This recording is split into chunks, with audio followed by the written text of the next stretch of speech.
You want to know what's sad? It's not even the ones that I, traded people for that I'm going to miss the most. It's those blue ones that hated me that I will miss the most, just because they were the funniest fucking thing ever. I hear you. All right. Thanks, everyone, for joining us. We are Informed and Confused. I'm Ben. I'm Alan. And I'm Nick. And today we're, Taking it down a notch. It's going to be a bummer. Yeah. Yeah. Hope nobody was feeling good. Because we're about to ruin that. Today we're talking about a United States politician, Bud Dwyer. Yep, he was a state representative, and then he became state treasurer. Yes. In Pennsylvania. Pennsylvania, right. Yeah, he actually lived in the same city my sister used to, Harrisburg, their capital. But you want to start us out? I suppose I have to. You have come to us with the story. I was the one who brought this to everybody's attention, but I think everybody should know about this. The story of R. Bud Dwyer is the story of something exceptionally rare, an honest politician. Rare. He's a witch! Yeah, basically, he's a guy who just saw a lot of corruption and mismanagement in his local community and decided to do something about it. Ran for state to be a state rep in the Harrisburg area, got it. Did not actually live in the Harrisburg area at the time, lived 5 hours away on a farm. He commuted to Harrisburg to do his job. 5 days a week, he was in Harrisburg working as the state rep. And then on the weekends, he would drive 5 hours to be able to spend time with his wife and kids, That is who a he hell loved of a commute. dearly. During this time, there's a story that his daughter tells very happily, but you can tell there's tears behind it because she misses her dad. Well, Of when she was in a school play in elementary school, a little fucking nothing thing, in the middle of the week on a Wednesday. Bud drove 5 hours to go see his daughter in a play and 5 hours back because he had to be in the office serving his constituents the next day, but he would be damned before he was going to miss something for his family. R. Bud Dwyer was a good man. This was the type of guy where even if you disagreed with him, if you met him out glad-handing at a political event or like a state fair, you'd be on his side by the end of the meeting. He was just that sort of charismatic, charming guy. A good man. which makes what ended up ultimately happening to him all that the sadder. Well, it was kind of built up over a while because before he was the state treasurer, what got him notoriety and a fair deal of success as a state representative was something that he deemed the fraud hotline, which was basically just a telephone number that any citizen could call in and report either poor use of municipal resources, failure to deploy municipal resources, or just general abuse. Like, Okay. within the first year of it being active, Tell us if our employees are abusing the system. within the first year of it being around, it was something in the neighborhood of $800,000 of waste cut from the budget. Wow. Yeah, damn effective. And I shouldn't say cut from the budget. Like, the money was still in the budget. It just started going places it would properly be used. Yeah. This is also what got people talking about him being treasurer. He done good with the money. Exactly. Let's put him in charge of the money. Makes sense. What's real great is how they got him to actually run for it, because Bud really did not want to be treasurer. Like, it's not that Really? he didn't want to be in politics. He wanted to be in politics. He just didn't see being in the treasury as being more effective than being a state rep. Kind of felt like they were shoving him in the corner. Not quite. He knew it was like a promotion. Like, he knew that like that made more money. Like, that came with more ability to affect change. Like, he knew that that was a step up, but it's not a step he saw himself taking. Okay. What actually happened was a lawyer buddy of his, who was a member of the state GOP at the time, went to Capitol Hill and started a rumor. Ruh-roh. Anyone like to guess what the rumor is? Because it's the only political rumor that ever gets started. That he was running for the office? No, that people are asking him to run for the office. Gotcha. Which within a week had thousands of people asking Bud to run for office. Of course. including a ringing endorsement from one Ronald Reagan. It was the right Yeah. time period, so yeah. Yeah. Yeah. And Reagan liked the guy. Was And- that during his presidency or before it? During. Okay. So yeah, no, endorsement from the president. Can't go wrong. For what is functionally a small-scale municipal election with little to no national recourse, and the president's like, that guy. Yeah, yeah. Jelly bean. It definitely held a shit ton of weight in to his constituents. Oh, yeah. I mean- it worked. People really liked R. Bud Dwyer. And what was very interesting when Bud became the treasurer, a lot of the existing people in the treasury were Democrats. Bud's a Republican. Bud had no interest in removing people from office that had been doing the job for a while and effectively. Yeah, so long as you do your job right, you're good. He embraced a bipartisan government. That is really neat. It's something you don't see anymore. Oh, yeah, no. Nowadays, you don't. Back then, politics was considered a bit more of a dance, a case of, no, you let your partner take these steps now so that you can take these steps later. That was the thing. Back then, the other party was still considered a partner. Now they're the enemy. Yeah, that is also a big part of this dichotomy, because Yeah. this is also the 80s, which I'm not going to say things weren't fucking broken in the 80s. They absolutely goddamn But they were. weren't broken the way things are broken now. Yeah, it was a different like before we had a control arm. Right now we're like, dragging our transmission on the ground. Like there's a big fucking difference. One was still a vehicle.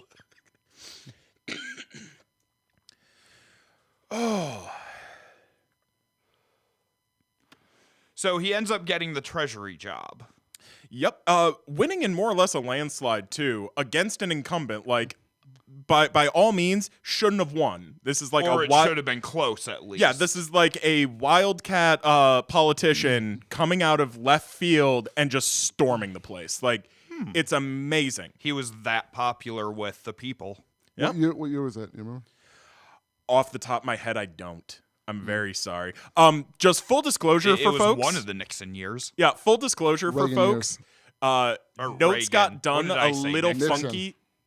Notes got done a little funky this week, being that mine did not get saved.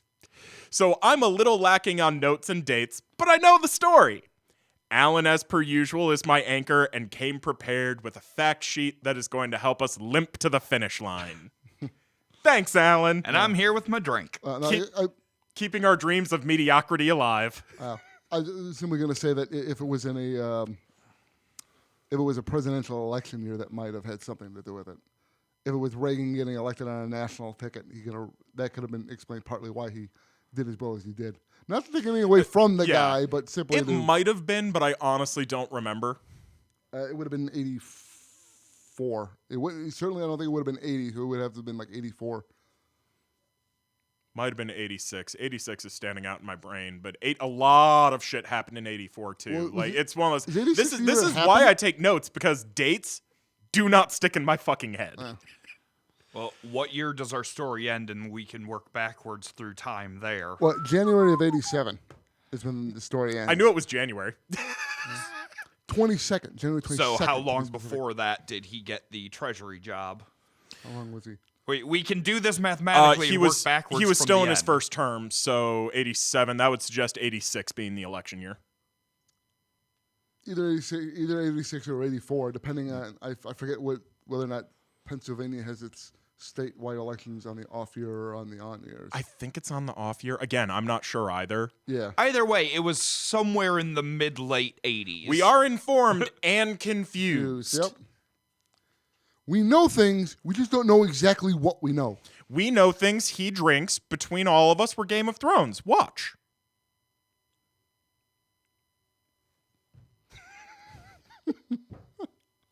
Love you guys too. There is no love at this table, just bitter, bitter loathing. Yeah. Now, at this point in time, when Bud enters the office of the Treasury, he's kind of a darling within the party. Even people that have reason to be against him because they lost money with him as a state rep, they don't have a real issue to be He's against still a him. good guy. Oh, he's the image that he gives for the party is beyond valuable. Yeah. The problem comes when pretty quickly Bud realizes that the governor is writing off expenses that he shouldn't, things that the taxpayers are presently paying for that the taxpayers have no fucking business paying for. And being that he had spearheaded the whole corruption phone line thing, this seems like it'd be a hot ticket for him. Yep. The actual event that starts this whole downhill slide is that the governor took a trip to Germany. All completely above board. He was actually meeting with people in Germany for something relevant to the state. It was a valid business trip. Mm-hmm. The problem is the governor took his wife and kids with him and basically turned it into a European vacation. Right. Gotcha. Now, they didn't go gallivanting around everywhere, but they went to a very nice hotel, and all of the rooms are billed to the taxpayers. Yeah. And, part of it could have been, not all of it. Transportation for his wife and his kids while he's out doing business. Again, that should be on the governor, not the taxpayers. Yep. Mm-hmm. The plane tickets to get out there, the governor is paid for by the taxpayers. Well, the rest and, should be covered by him. Governor has some sort of security, doesn't he? They do have some level of state security. I don't know if he would take any security with him for his family, There were but that's also taxpayer. Yeah, well, that would still technically be appropriate use because the security is there for the family as well. That's still, that's a normal thing. But there was but clear. just by taking them, it becomes a much heavier debt on the taxpayers than it would have been had he just gone himself for business. Well, it's one of those things. If he had just taken his wife, I don't think it would have been a thing. Well, yeah, because that would have just looked like, his wife accompanied him on a business trip. That's normal. That's Especially for a politician where you're probably going to Yeah. have to glad hand at dinners Oh, and yeah. having your wife with you is for that good. is... that's typical. We branched out to the whole family. Sorry, though. let me That's- rephrase that. Having your partner with you, Buttigieg, looking at you, buddy. Do a better job, but looking at you. But yeah, But you think it was because he having the took the kids there, with. Yeah, it made it a little more obvious that it was. Yeah. Yeah. Yeah, no, it became pretty indefensible pretty quickly. Mm-hmm. This made an enemy of the governor for Bud. It became an even bigger problem when, after this, Bud became aware of the governor utilizing the state police force to chaperone his kids to and from a private school out of state. Literally using state troopers as a taxi service for his kids. That's a big no-no for multiple reasons, and then on top of it, it's compounded Out with of the state. the imagery of out of state. You're the fucking governor. Isn't it your job to make sure the schools in this state are worth sending your fucking kids to? Yeah. Like, is that not one of your responsibilities? You'd think so. Yeah. Now, what's interesting here is Bud did not actually target the governor in any way, shape, or form. The first time, it was just regular forms going through the office of the Treasury and an intern coming up to the Democrat who was the number 2 at the Treasury, the guy that Bud kept in charge because you do good work and I see no reason to get rid of you. Yeah. Again, good guy, bipartisan support. Brought it to him and he's like, no, absolutely not. Like, the intern literally asking, like, do we just pay it? Do I cover it up? No, don't cover it up. You cover it up, you're going to jail. We don't pay this, period. Mm-hmm. At which point, Bud had to make a press statement because he didn't want to be implicated in it. And hands were because tied. he's the boss, he gets the target painted on his forehead. Hands were tied the first time. The second time, the PA police departments, their collective bargaining affiliations, they complained to the press about having to do this because it's a large drain on their own resources. Well, yeah, freeing up a squad car every day to drive out of state with kids. 2 squad cars 5 days a week. Jeez. Yeah. And I'm honestly guessing that they're not sending the same 2 guys to pick those kids up.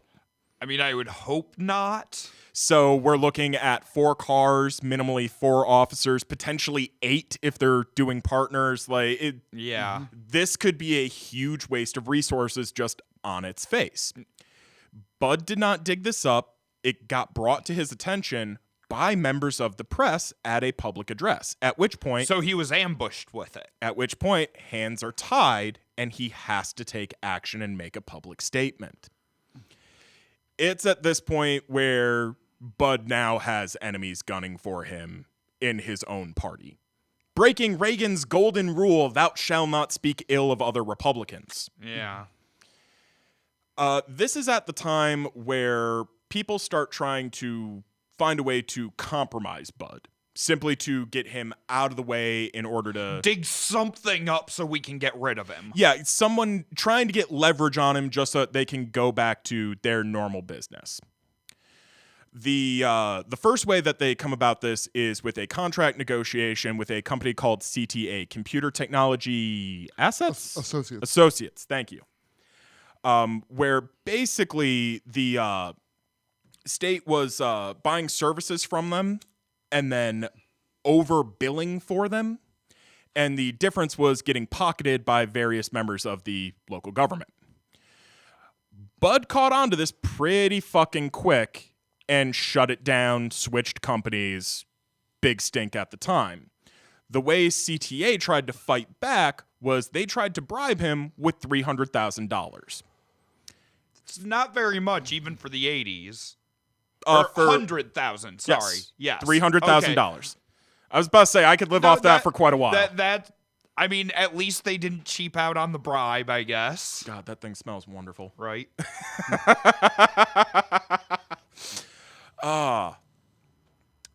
And at first, they approach Bud just straight up offering him $300,000 to take the contract, and yeah, we're good.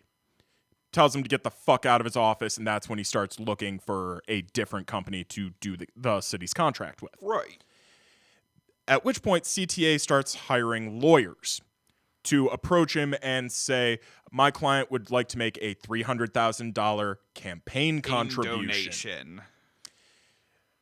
There are varying reports on this. Some people say he was a little more receptive when lawyers came in, but still came back to the ultimate thing of, I'm not taking this money. But the closest he came to it, and was ultimately by one of the men who got him convicted, came in offering it, and he was a close personal friend of Bud. And the way he actually, according to him, walked into the office and said, my client wants to offer you $300,000. I don't think you want to take it. Supposedly, Bud stopped what he was doing, looked up from his desk. You sure? Because it sounds like I do. So he wasn't an impractical man. He wasn't like trying to dodge these ideas. Like, it's not like if someone had come in with a legitimate political contribution, he would have said no out of suspicion. It was because of the situation. Yeah. Eventually, John Torquato. Torquano. Yeah, Torquano. Yeah, Torquano. John Torquano Jr., the owner of CTA, got personally involved, and when that happened, that's when dominoes started to fall. Now, personally involved, like he came to visit him himself? As in, this is the guy who was bribing the predecessor and everyone before the predecessor and other branches of government. Right. This is a guy who would show up to meetings with local politicians with a bribe ready, not because he thought they would be useful, but because just in case they could be. If he ever met him a second time, he wanted to know he had leverage. Gotcha. Yeah. Supposedly, Dwyer is the only one who ever flat out fully refused him. Supposedly. Interesting. Again, speaks to the man's character. Yeah. But once they sign on with the new contract, it becomes public what was happening with the old one, and it becomes clear that the state overcharged on certain tax regulations that were not actually meant to go into effect yet. They were on the books, but they were supposed to go in effect in another year. Mm-hmm. This caused legal action against CTA, which then quickly showed that, hey, Mr. Tarrant has been bribing politicians, and we just found a list in his computer records of politicians he's been bribing. Bud Dwyer's on this list, guys. Of course. Because he attempted to bribe him. Doesn't say whether he actually took it or not. Yep, and at this point, you have the state's governor against you. You have the head of the state's GOP, your own party, against you because the actions you've been taking have hurt corrupt individuals within your own party, which is damaging to the flow of power they had set for themselves. Anytime you mess with the status quo, people get pissed, period. That's how you know you're doing something good. That's part From one point of view. That's part of the reason I'm convinced he was in the right, but once this goes to court and a judge is selected, pretty much everyone knows how this is going to go. They end up getting a man by the name of Judge Muir. He is known as a gallows judge. He is a party house judge. He is lockstep with the state's GOP. Whatever the head of the state's GOP says, that's what it's going to be. He plays. Okay. That is how all of the sentencing in the trial ends up going out. Unfortunate. And sadly, two of the lawyers that were hired by CTA to approach Bud Dwyer lied. They said that he took the money from them in their meetings. Their testimonies were later recanted while they were in prison. Doesn't get talked about. They and it's lied at the time. In order to get the conviction on Bud, it's built off of false evidence. And didn't you say one of them was like his friend? Yep. That is fucked up. Oh, haunted to this day. I watched a documentary with this man explaining what went on, and he is haunted by his actions. You can tell it is. He deserves it. He did it to himself. I think deserves is a little harsh, but I do agree he did it to himself. I have empathy for a man in pain, but I have no pity. Yeah, no, but people testify that Bud took the bribes. Bud testifies that he didn't. Every single character witness on Bud's behalf says there's no way he took a bribe. There's no paper trail saying Bud took a bribe. But the jury ended up the narrative against him anyways. The narrative of the day and on the news, Bud Dwyer took a bribe. Noted anti-corruption politician is corruptible. Was caught. There's also a lot of issues with the jury selection. That is a constant issue that we still haven't fixed to this day. Well, gentlemen, you agree with the base premise of one should be tried by a jury of their peers, yes? Yes. How would you define one's peer? That's the problem. People from your community, from the jurisdiction in which you just from your community, or specifically from your background, where they are similar in understanding to you and where you come from. Or should your peers be people in the same economic bracket as you? I don't believe for a minute that it should ever be parsed down like that. It should be random. That's what voir dire is for. That is the way it currently works. They try to be as random as possible. That is what voir dire is for. But that is not always part of any attempt to ever any attempts to make a jury pool look exactly like the defendant is biases it one way or the other. Is a waste of time. It causes problems. You can parse that so many different fucking angles to the point where you just become cross-eyed. It's just not how the legal process is supposed to work. A jury of your peers means your peers, the people. The problem is, how do you define your peers? Not people who are a clone of you. Is a peer your neighbor, or is a peer the person living across town in the same area but in a different economic bracket and a different social surrounding? How are you defining Is peer? Bill Gates your peer? If they both live in the same jurisdiction as you do, both of them are. Okay, no, not trying to throw shade. I'm just asking for definitions of peer. That is a very well, valid I way. gave a simple definition and I got pushback. So I'm.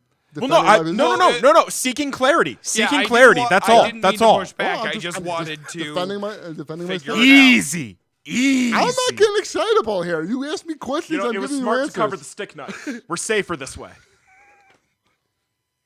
You didn't cover the stick knife. I didn't notice that. But how would you define peers? Not necessarily as a jury, just difficultly. Peers. Yeah. I tend to think of my peers as people in either my age bracket, my economic status, or my background or a combination of the three. There are Someone with a definitely- commonality to yourself. Someone with some sort of commonality. Yeah, there are people in this world that I am not a peer to. Yeah. I'm sorry. That's just the way what this happened works. to the whole? What happened to the whole progressive? We're all citizens of the world thing. We are all citizens of the world. That doesn't make them our peers. Peers, in my opinion, also relies on interaction. Me and Johnny Depp are not peers. We're just not. Yeah, like Me and George W. Bush, we're not peers. We're just not. yeah, there are people that are on a much higher peerage level than we are. Me and a heroin dealer on the corner of Detroit, we're not peers. Just someone, we don't interact with everyone. We don't. Yeah, but just because somebody falls into any of those categories doesn't mean you're a peer either. You've never seen them before. You don't know anything about them. How are they? I know your a fair peer? deal about W. Yeah, well, it's like if you probably know more about W than you would a person who sits on a jury, ends up sitting on a jury that actually would be trying you simply because of notoriety. Well, that's therefore kinda- he's actually more your peer than the person sitting on that jury. Well, that's By kind that of my definition- point. That's kind of my point. It's hard to define. Bud was a politician with 2 master's degrees, one in criminal law and the other, I believe, in some form of accounting. This was Oh, a I think I very, know what you're very, going at. this was a think very, I know what you're very getting at. smart man whose fate was determined by people who could get 8 weeks off of a job. You're talking about the whole thing where he complained in that final speech of his about the fact that the people who convicted him were a bunch of dumb country bumpkins. I would not. I don't want to put it that way because That's how he put it. Those aren't the that exact is- words, but that's how he put it. That is how he put it. I'm not arguing that. I'm not arguing that. You are right. Be clear on that. You are right. But my point is about jury selection as a whole and how you can have a jury that is completely unrepresentative to the person that they are determining the fate of. And I don't think that's a good thing.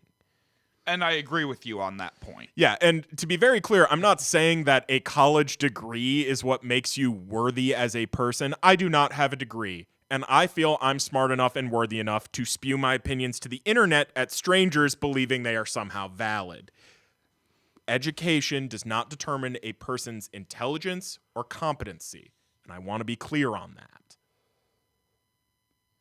But you do seem to be making the point that it should be a requirement for a jury position. If they're trying someone with 2 master's degrees who is being convicted of an incredibly complex and nuanced crime, So if we're there putting- should be some level of representation on that level. So if we're putting a corporate CEO on trial, the jury should be made up of mostly guys who were executives for Fortune 500 Maybe companies? not mostly, but there There should should be be a one couple. or two. there should be a representation. couple. Yeah, well, Should the it be po- the it should be a mi- majority? No. It should be a mix.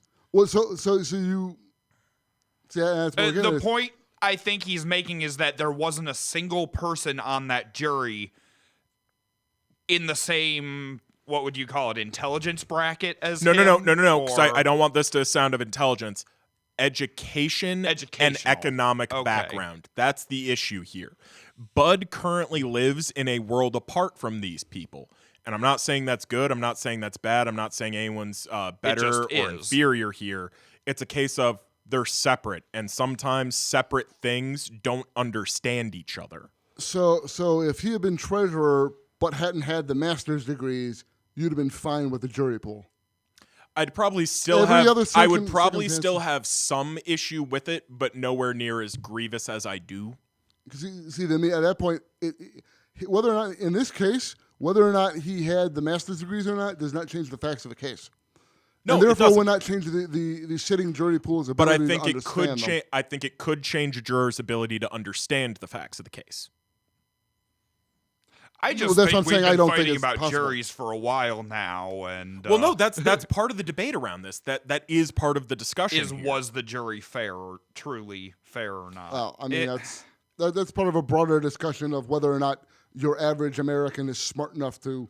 Well, hi, actually- we're a talk show. Well, that's not the topic we were going well, we into. talk and we're a show. Of course, I didn't think we were going to go down the Bud Dwyer, righteous warrior, victim of Democrat slander, party machine corruption angle here. That was not the discussion I thought we were going to have when I walked in here today. So see, and you kind of this is why I thought me, this is why I thought which you'd is why be, I've been quiet. This is why I thought you'd be all over it, because it's a good right-wing politician. I'd never vote for him because of ideological problems, but I'd support the man. My point is, as I told you before we started, based on my little bit of research, I do not have confidence in saying one way or the other whether or not the guy was guilty or innocent or not. So I'm not ready to sit here and praise him as a patron saint of anti-corruption and a victim. I don't have the knowledge to be able to say definitively, so I'm not going to. Am I painting enough of a story where it's starting to... Am I at least giving you... Oh, you're painting a very clear picture, yes. Okay. I'm simply not familiar enough with the actual facts in my own personal experience to comment on the... We're only getting your certain point of view. Oh, no, I realize. You will admit this is a story that is very much in your wheelhouse of people who you speak to you. So... Yeah. I admire people of conviction. This is true. Yeah. So it's just, I'm like you said, the facts. I'm here for a little more just the facts of what actually happened. So what we can actually definitively What state. was he actually sentenced to? Once he got convicted. Here's the thing. Conviction happened. They didn't get to sentencing. He was convicted of the crime, which carried a maximum penalty of 55 years in prison and $305,000. Wow. No, his sentencing date was January 23rd. The story ends on January 22nd. Gotcha. Yep. Yeah. Basically, Bud, after the conviction. Yeah.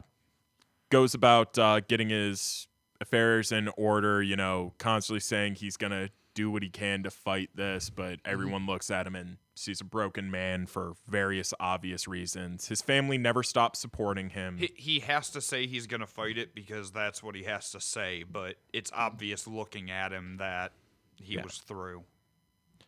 Yeah. At this point in time, what is really going through Bud's mind is the fact that his family will not be able to support themselves when he goes to prison.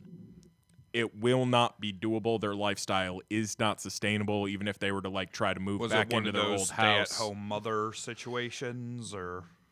I believe his wife worked, but it was at this point in time. I believe she was stay at home. It's not that she was incapable of getting a job or anything like that. It's that they had by 3 choice, kids. They had his income. I mean, they had 3 kids. It's expensive to raise children. Yeah. Period. Yeah. Just the cost was a lot harder with one, and they would not have been able to maintain their lifestyle. And whether or not you agree with what a person has at the start, a loss in life status, that is a traumatic event. I don't care who the fuck you are. Mm-hmm. Millionaire ends up in the poorhouse. I'm not going to tell him find his own cot. I'm going to bring him a bowl of soup and be like, you'll get him tomorrow. I may have no pity for them, but I have empathy for someone in pain. That doesn't change. This is the time where Bud realizes the only way to preserve his family's lifestyle, make sure that they are taken care of, is for him to die in office. Ensure they have a pension. In order to get pension payments and insurance payout, because apparently suicide is not a... Well, this was back before... I do believe now things like this actually would negate... I believe so as policies, well. Partly and because of this and things like it happening. This is just before those laws were put into place, which is why he had this opening. He had the option. Yeah. Bud walked into a press conference in order to talk to the press about the conviction, what he would be doing moving forward. The assumption was that the press conference was to announce him stepping down as treasurer. Yeah, his most of his subordinates, his aides, all thought that's what he was going to do. He kept saying Well, that he it wasn't made going to. sense. He said he kind of went back and forth the days prior to this when they arranged the press conference, which they didn't want him to do in the first place, because they didn't want him to go out there and start bad mouthing the governor, or the DA, or anything. Everyone wanted it to be quiet and go away. Yeah. Yeah, they didn't think his case was going to be helped any by him going out there and just further accusing other people of corruption and, and coming after him and all that. That just was not going to help him at all. Yeah. The best thing to do was At just no point in sticking yourself in front of the media circus. Yeah, for he was questions, already convicted. He's awaiting sentencing. No reason to give the judge any more reason than he already had to make the sentence any worse than it was already decided to do There's it that anyway. Allen banter I've been needing all day. Sorry, I was worried you weren't going to engage with this one and we were going to have another MK Ultra on our hands. No, like you said, I'm fully prepared to engage with this part of it. It's just you hit me with that other part, and it's like, I'm not prepared to go there. I'll let him talk about this. He's good with just the facts. Empathy, though? Oh, keep that shit away from me. Also, Well, when MK I don't- Ultra was I'm an not- excellent episode, and you guys should go check that out. It actually wasn't too bad. Yeah.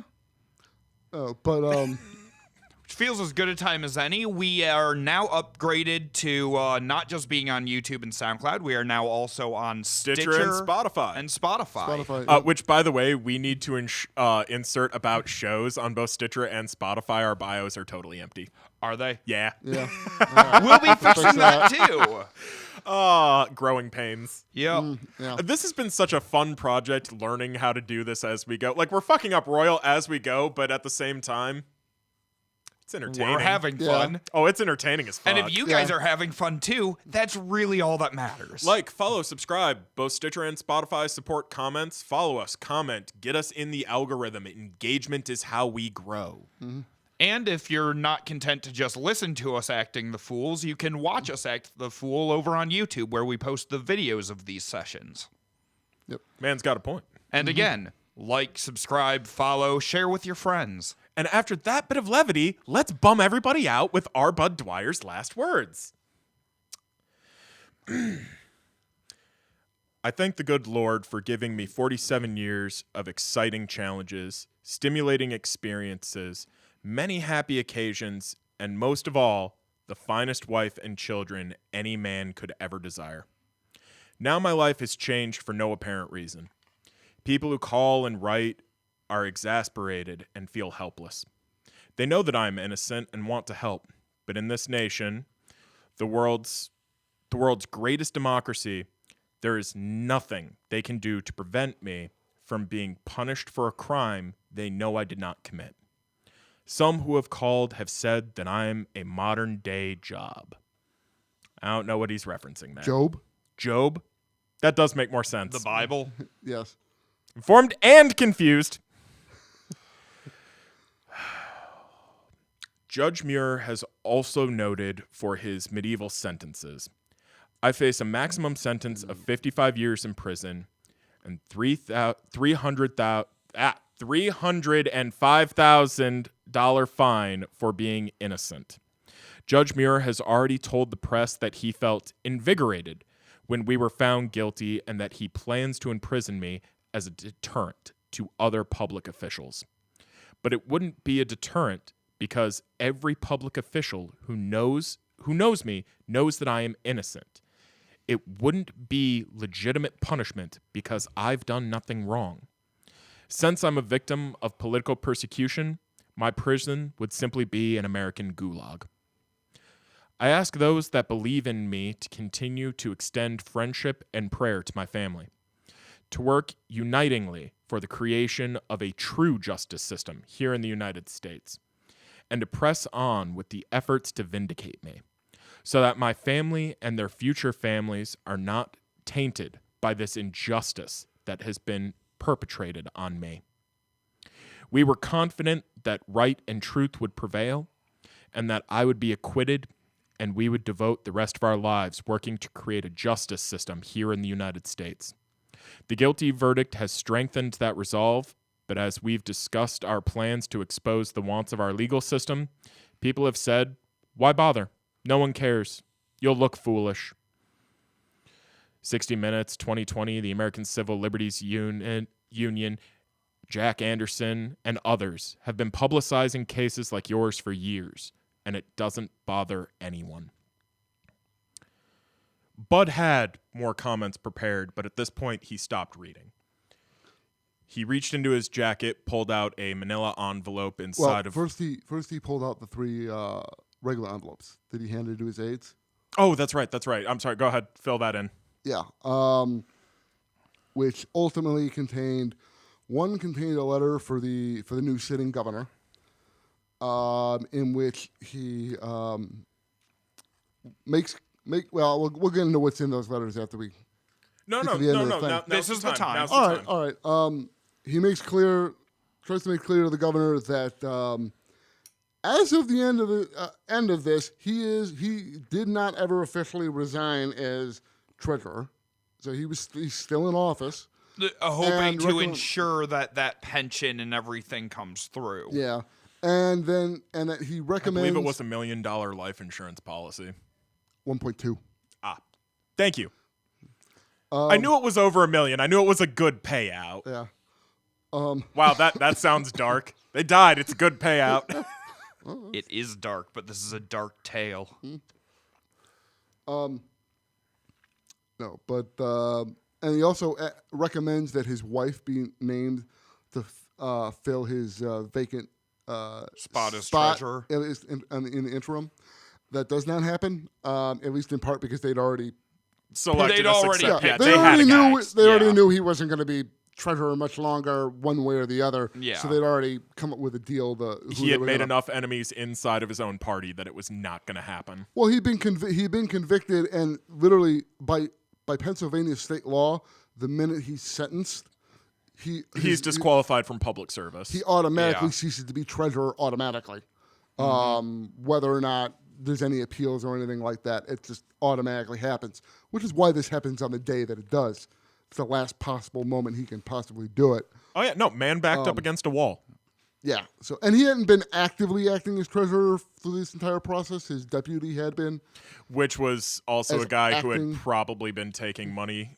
Or are you talking about the Democrat guy? Democrat, the number 2. Oh yeah. Sorry. He was the one who was actively running the treasurer's office while he was dealing with all the legal issues. Sorry. For some reason, I started thinking of Dick Thornton again, and no, that was the governor. Yeah. Yeah. Sorry. And Thornton's not even governor by the time this happens. So he left. Left one of the notes was a letter to the new governor, who was himself a Democrat, who he praises and says will be the right man for the job in the right time. Bipartisan. Yeah. Yep. Another one is his organ donor card. And hey, that's super important. Like no joke. Oh yeah. After he dies, the only thing they managed to get off of him in time was his corneas. That's worth it. I don't know if they ever actually used them. I didn't see whether or not they actually got used, but it's those were very the rare to harvested. harvest if you don't have a match waiting. Yeah. Like just straight up, it's very rare. That's why a lot of kidneys end up going bad. Yeah. No, but and the third one had letters for his wife and 2 kids and funeral instructions. Okay. All right. At which point in time, he pulls out the manila envelope. Inside of the manila envelope is a .357 Magnum revolver.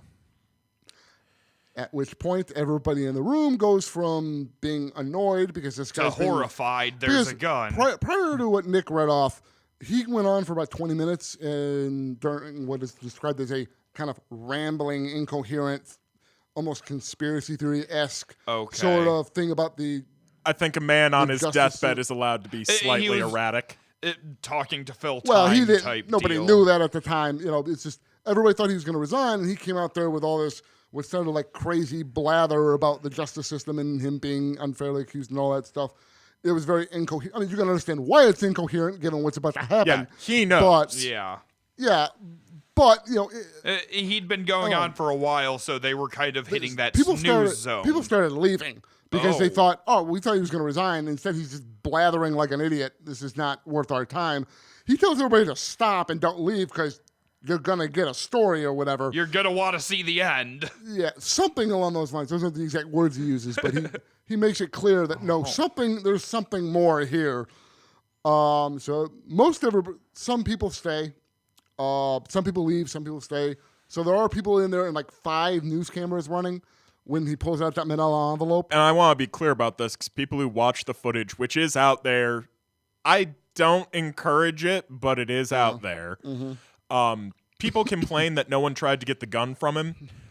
He's up on a dais behind a podium. There's a fair deal of terrain between anyone and him. And on top of that, I am not faulting anyone for not charging a man holding a loaded .357. I'm not faulting anyone for Also, that. there was probably a little bit of shock there of, Well, that was what's the first he thing. doing? Was everybody went from just kind of, what the fuck, to holy shit. Which ranged from because nobody knew what he was going to do with a gun. yeah.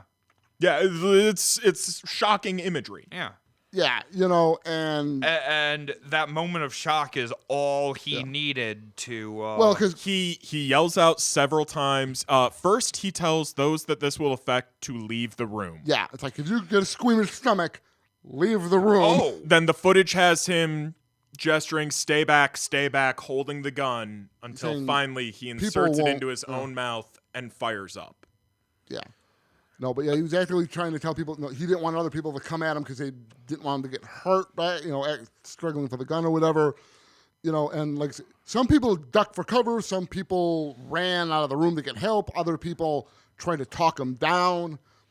all those normal things you do when a guy starts waving a gun around. And then fairly quickly he, after kind of warning everybody off, he eats the gun. And then slumps down against the wall instantly. I think they don't actually pronounce him dead for like another half hour, if I remember correctly.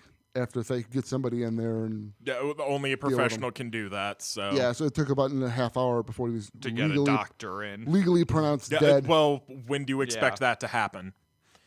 Yeah. Now, we had said that he stopped reading. This is the rest of his prepared statement.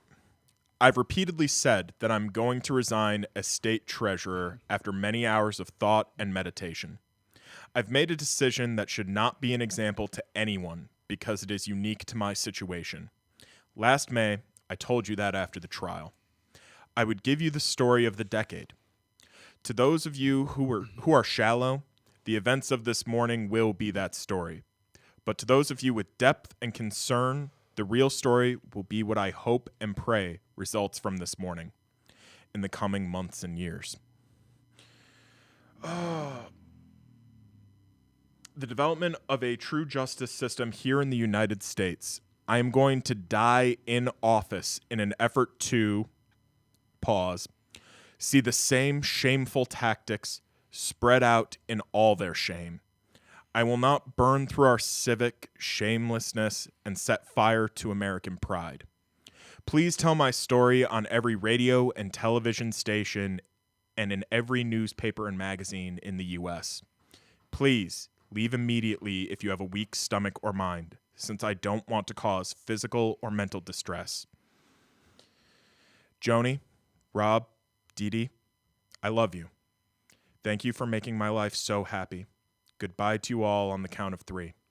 Please make sure that the sacrifice of my life is not in vain.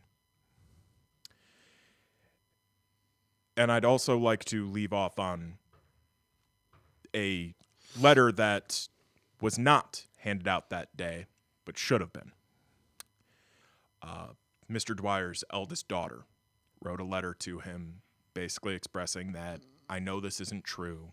I love you. Your family will always love you, and we are on your side. But she hadn't signed the card yet, so she didn't want to give it to him. And obviously, it became too late afterwards. Every part of this story is haunting to me. I don't think there's any part of this that is excusable or can be rationalized as this or that to serve some grander narrative. Something awful happened to a good person. And what's even worse is the awful people who caused it weren't the ones who paid the greatest price. The good man paid the greatest price.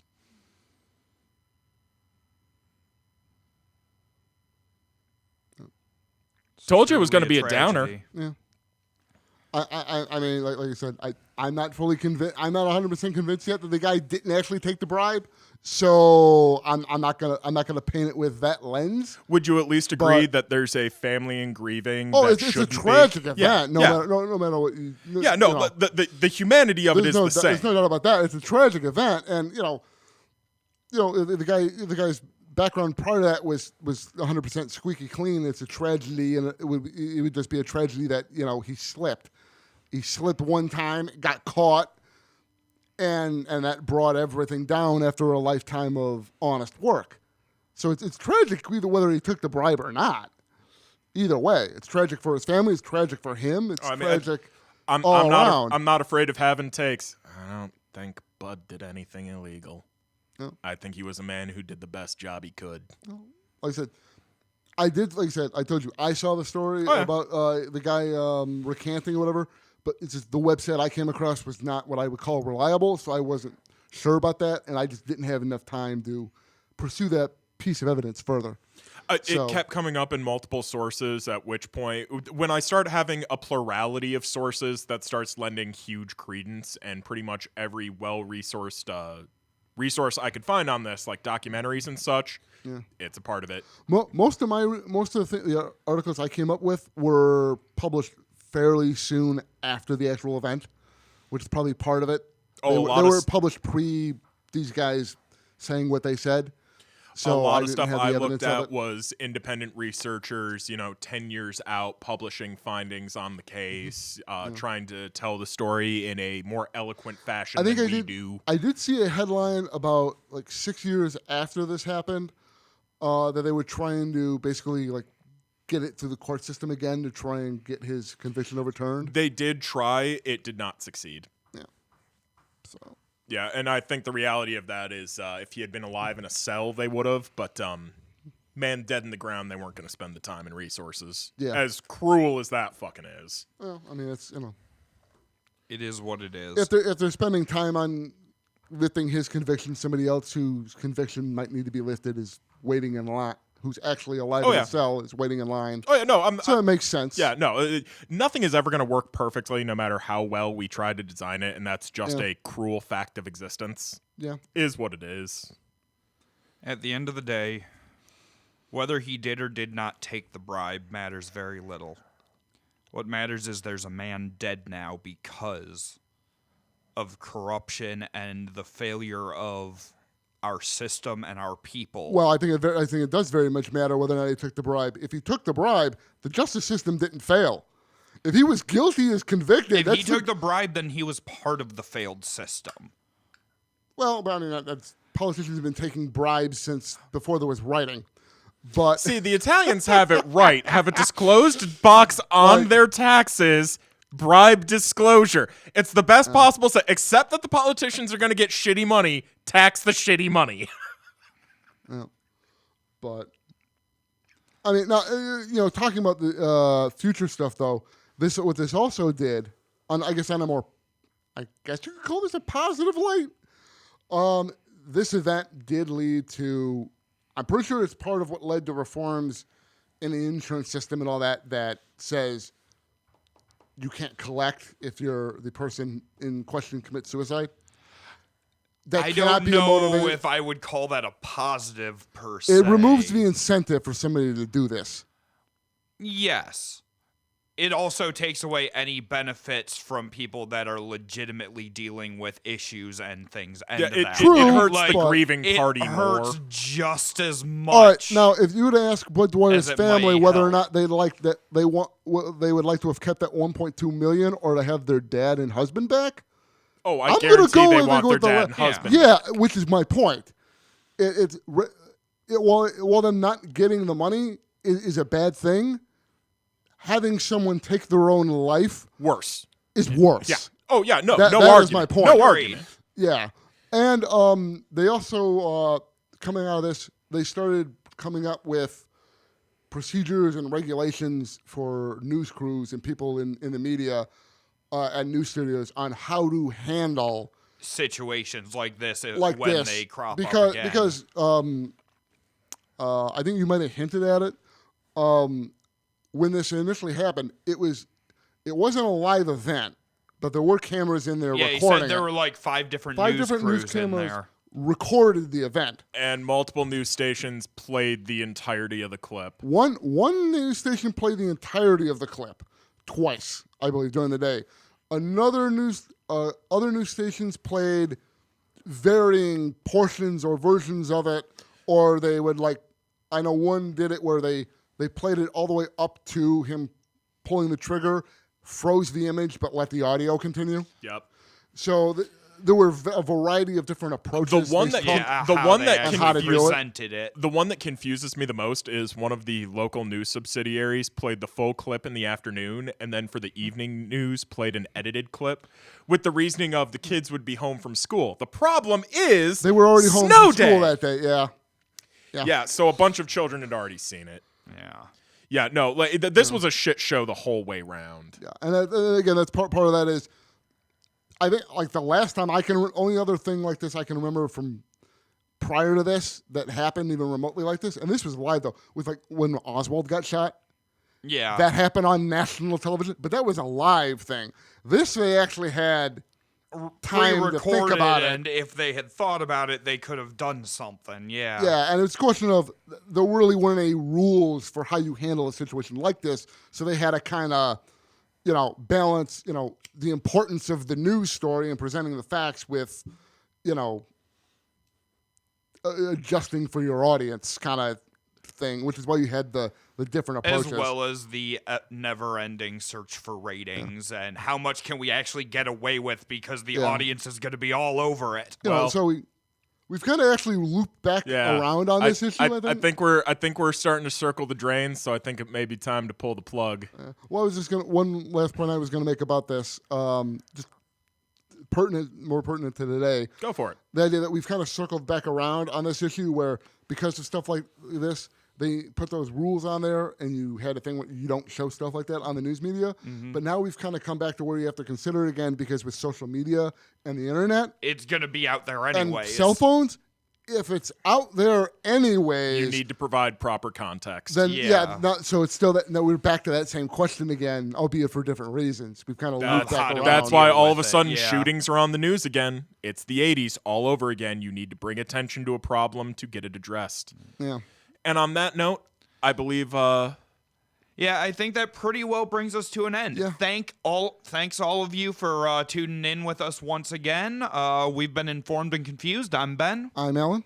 And I'm Nick. And just remember, if you're having a difficulty or going through a stressful time, there are resources available to you. The National Suicide Hotline is always there for you in dark times. Don't do what Bud did. You will leave people behind. Bye. I almost had a laugh because you